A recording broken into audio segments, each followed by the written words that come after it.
Is this an NPC? Nope.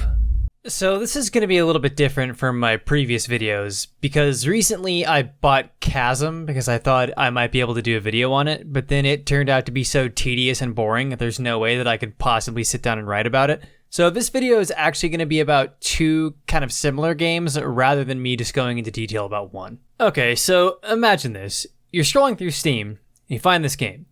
$2.99, full price. Highly intense FPS survival horror. You install it. The first thing you see is this cutscene that explains that your family's been captured by vampires and you need to save them from the castle they're trapped in. The game loads. You pick up the sword and you think, listen, I'm a dang gamer. I've played a horror survival game before. Get off my back. And then you start slowly exploring all the rooms, trying to hoard resources and maybe find a better weapon to replace the sword. And then you start getting these messages about your family slowly dying one by one. Then you realize this game isn't about survival or horror. It's about sheer panic. Every single one of your family members has a set timer, and when that timer runs out, they die. So all of your previous instincts from playing horror survival games, where you slowly make your way through areas trying to hoard as many items as possible for when the inevitable boss fight happens, are completely out the window. You need to be going through this castle as fast as possible. And while you're going through that castle as fast as possible, shit like this keeps happening.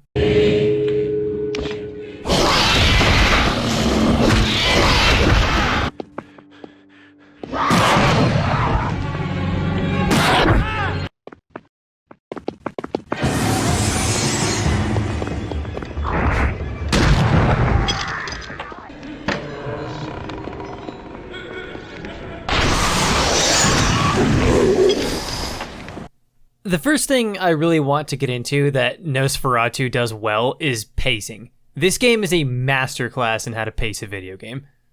So, like I already mentioned, you start with a sword, which, as you would imagine, isn't exactly a best-case scenario for hunting vampires.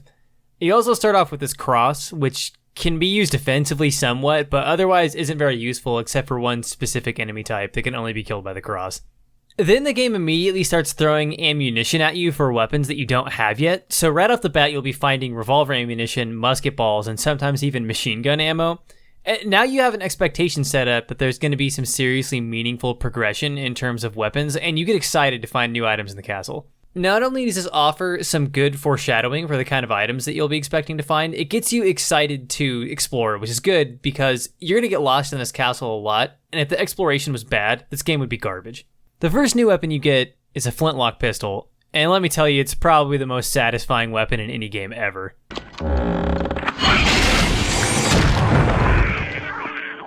Flintlock weapons are perfect for horror games, especially in a game with enemy design like this one. Most enemies in Nosferatu don't just run at you in a straight line. They jump through windows, they jump out from under floorboards, and they roll around to dodge you. They're very fast and aggressive. This means that when you take that one shot with the Flintlock Pistol, or a little later the Flintlock Musket, you need to be absolutely sure you hit, because if you don't, it means either standing around getting mauled while you're reloading, or switching to your sword, or your fists, which might be the best weapon in the game.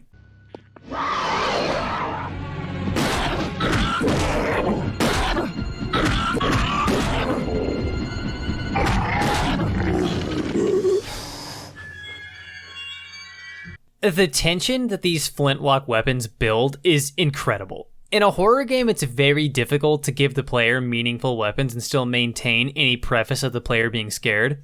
Flintlock guns give the player a perfect balance between feeling like a badass and feeling completely helpless. More horror games could seriously benefit from weapons similar to these. The next weapon you unlock is the Revolver. You would think that the Revolver would destroy the atmosphere set up by the Flintlock weapons, but that isn't the case at all.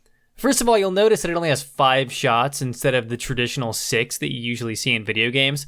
And second, you'll notice that it's not a particularly strong weapon. The pistol and the musket one-shot most enemies in the game. The Revolver usually takes 3 or more shots. This means that once again, you're stressing out to make every shot count. Eventually, at the end of the game, you do unlock the machine gun, which takes a little bit of the terror out, but this is exactly how the game needs to be paced. A lot of horror games since Amnesia tend to have an issue where they are enormously boring, specifically because there is no pacing and your character just wanders through a world while things happen at them. In Nosferatu, the game is scary for 75% of its lifespan, and then in the last 25% you get to feel like a badass vampire hunter, and that's not really a bad thing. You get to go from a boring, high-class 20th century British dandy to a hardened monster hunter, and it's all done through gameplay with very little pointless cutscenes or poorly written narrative. This game might not have very much of a story, but it tells what little it has in the way that only a video game can, and that's something that we don't see a lot nowadays. And the last weapon that I'll talk about specifically is this chalice, which is basically your nuclear option against vampires. It does a colossal amount of damage and kills most enemies in one hit and most bosses in 2 or 3 hits. You need to refill it at fountains, which can be kind of rare. I don't have much to say about the chalice. I think it might be a little bit too strong, but who cares? This is a single player game. We don't need perfect balance. This isn't League of Counter-Strike. Anyway, my point for this segment is that in Nosferatu, pacing and player progression is handled very well in the context of any game, and exceedingly well in the context of the horror genre. The next thing I want to get into is level design. So the castle is divided into 3 main sections: the west wing, the east wing, and the main castle. All 3 of these are pretty labyrinthine and have procedurally generated elements.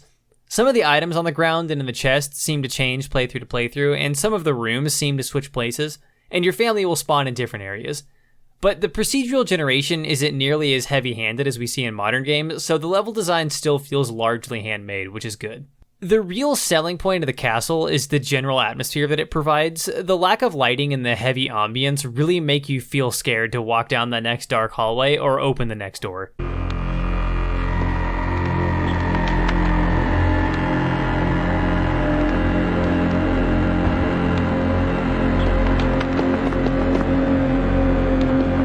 Nosferatu also is great at making you feel very lost. You have no map, there are no signs to tell you where to go, there are no objective markers or any of that trash that we see in modern games. You just show up to a castle you've never been in before and have to figure out its layout completely by yourself, exactly how you would expect. If you're anything like me, you're going to play through this game like 3 or 4 times to try to get a perfect run where you save every family member. And at this point, the feeling of being lost and scared is replaced by the feeling of increased mastery over the game, which is equally as entertaining. And making your way through the castle generally depends on finding keys. The keys are always either in a random room or held by a boss, and this game's bosses are kind of hit and miss. Some of them can be cheesed really hard with the chalice, which kills them in 1 or 2 hits, but there are a couple standout fights that are fun, especially the last one, which I won't spoil here. Most of the bosses are vampires, and once you defeat them, you need to track them down to their coffin somewhere else in the castle and stake them. If you don't stake them fast enough, they can revive, forcing you to fight them a second time. I mean, you've got to fuck around for a pretty extended period of time for them to revive, but it's still a nice touch to make you feel like you're fighting dangerous vampires. So it's pretty clear that I love this game, but it's very rough around the edges, so we're going to need to address some of its flaws. Obviously, the visuals aren't very impressive. This game looks like it was made in a weekend in 2003. And second, there are a lot of bugs. Most of them seem to be visual, like, for example, sometimes how much ammo you have won't be properly displayed, and there are some problems where enemies can sometimes be invisible or spawn inside a wall, causing spooky audio cues to play when there's no threat. And real quick, while I'm on the topic of audio, this game's soundtrack is great. It's got this old-school classic horror movie woodwind instrument feel to it. Just listen to some of it.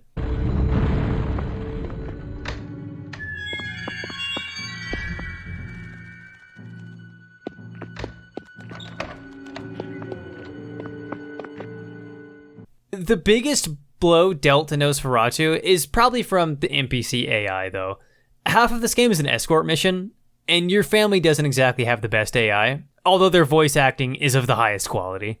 Oh, James, how awfully nice of you to see someone who knows how to defend the colours of the Commonwealth in this barbaric country.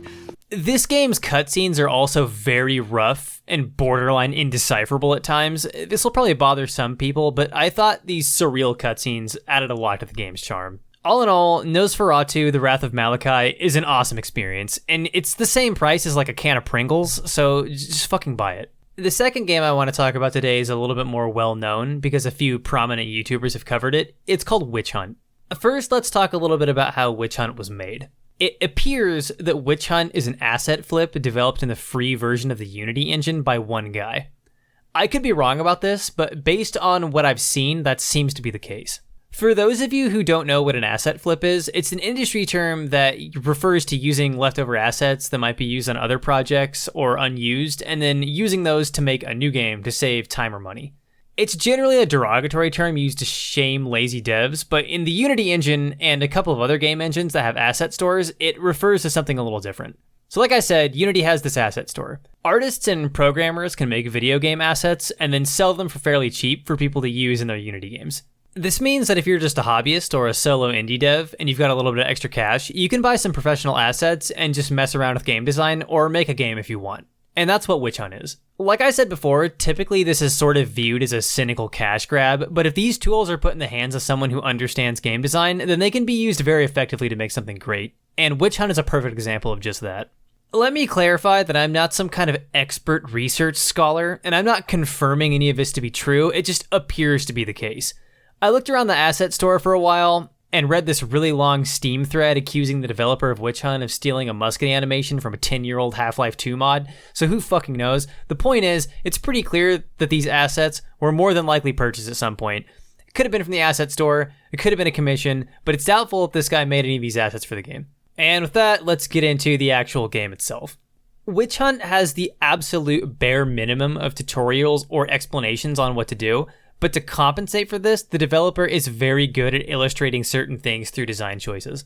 My favorite example of this by far is in literally the first 10 seconds of the game.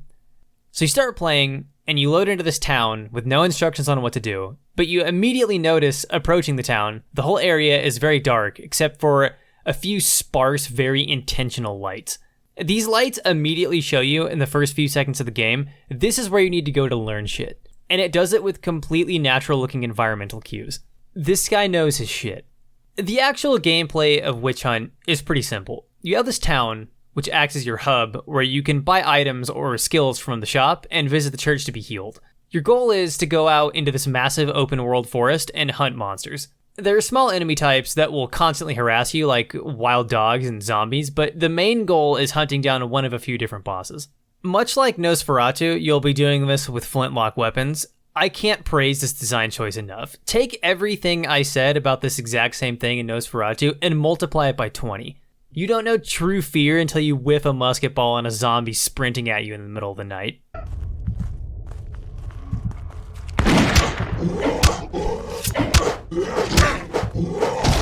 Every time you fire a shot in Witch Hunt, it also causes an extremely loud noise that might lure nearby monsters into your location.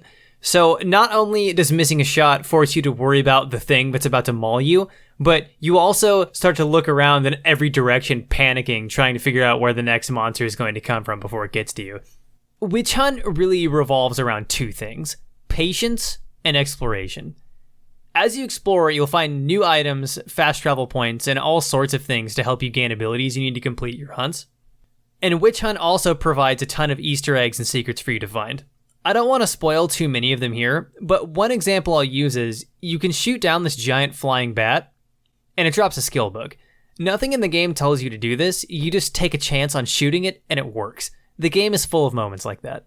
It's also full of high-quality facial animations. The one thing you really need to understand about Witch Hunt before you play it is that there's an emphasis on hunt.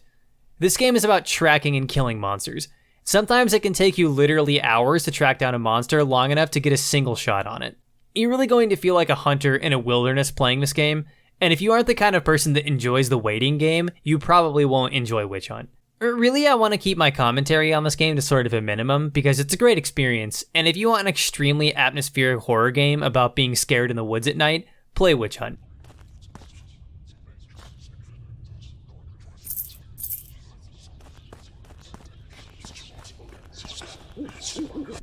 Just go into it knowing that it's a challenging game and requires a lot of patience. Also, you're gonna get jump scared.